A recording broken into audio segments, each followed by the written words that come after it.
যে খবরে নজর রাখবো, ভারতে আসছেন বাংলাদেশের গোয়েন্দা সংস্থার কর্তারা।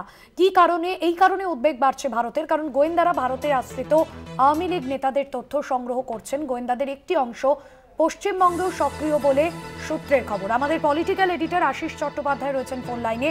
আশিস দা, এই জায়গা থেকে ভারতের ঠিক কেন উদ্বেগ, কি জানা যাচ্ছে এ বিষয়ে?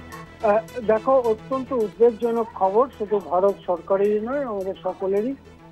সেটা হচ্ছে এই যে বাংলাদেশের গোয়েন্দা সংস্থা, যার পোশাকি নাম হচ্ছে directorate general of forces intelligence বা ডিজিএফআই, তারা সব পেশাদার অপারেটিভদের পাঠাচ্ছে। এরা সবাই সরকারি অফিসার নাও হতে পারে।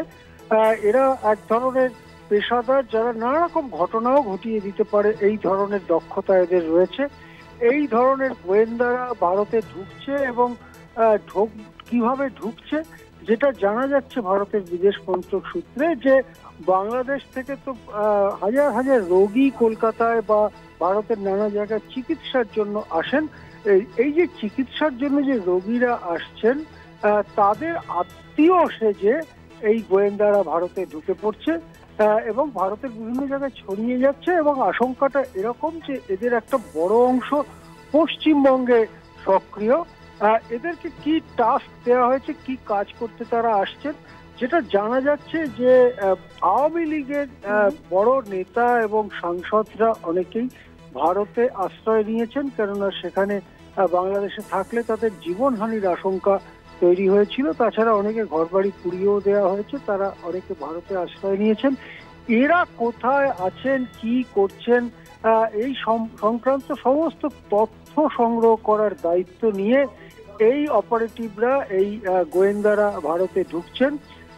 উদ্দেশ্য কি? প্রাথমিক উদ্দেশ্য হচ্ছে সব তথ্য ইউনূস প্রশাসনকে জানানো, যাতে তারা ভারত সরকারের উপরে চাপ তৈরি করতে পারে যে অবিলম্বে এদেরকে ফেরত দেওয়া হোক, এদের বিরুদ্ধে অনেক মামলা আছে, এইসব কথা বলে তারা ভারত সরকারের উপরে চাপ দিতে পারে।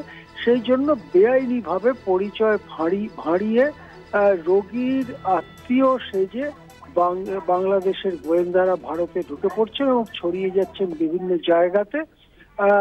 এবং এরা কেবলমাত্র তথ্য সংগ্রহ নয়, আরো অন্য অনেক কিছুই হয়তো করতে পারে, সেই আশঙ্কাকেও একেবারে উড়িয়ে দেওয়া যায় না। সব মিলিয়ে কপালে চিন্তার ভাঁজ ভারতের বিদেশ মন্ত্রকের। বাংলাদেশকে কূটনৈতিক চ্যানেলে ভারতের বক্তব্য এবং প্রতিবাদ জানানো হচ্ছে, কিন্তু ছদ্মবেশে পরিচয় ভাঁড়িয়ে গোয়েন্দারা যদি ঢোকে, বিশেষ করে রোগীদের সঙ্গে সহযোগী হিসেবে যদি গোয়েন্দারা ঢোকে, তাহলে তাদেরকে কিভাবে আটকানো যাবে, কতটা কড়াকড়ি করা হবে রোগী ঢোকার ব্যাপারে, এই সব ব্যাপারটা নিয়েই কিন্তু ভারত সরকার বেশ উদ্বিগ্ন, এমনটাই জানা যাচ্ছে। ধন্যবাদ জানাবো আশিস দা আপনাকে। আমাদের পলিটিক্যাল এডিটর আশিস চট্টোপাধ্যায় ছিলেন ফোন লাইনে।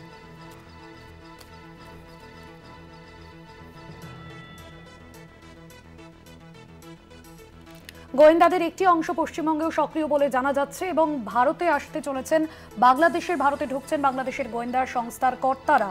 এই কারণে উদ্বেগ বাড়ছে ভারতের। গোয়েন্দারা ভারতে আশ্রিত আওয়ামী লীগ নেতাদের তথ্য সংগ্রহ করছেন। গোয়েন্দাদের একটি অংশ পশ্চিমবঙ্গেও সক্রিয় বলে সূত্রের খবর।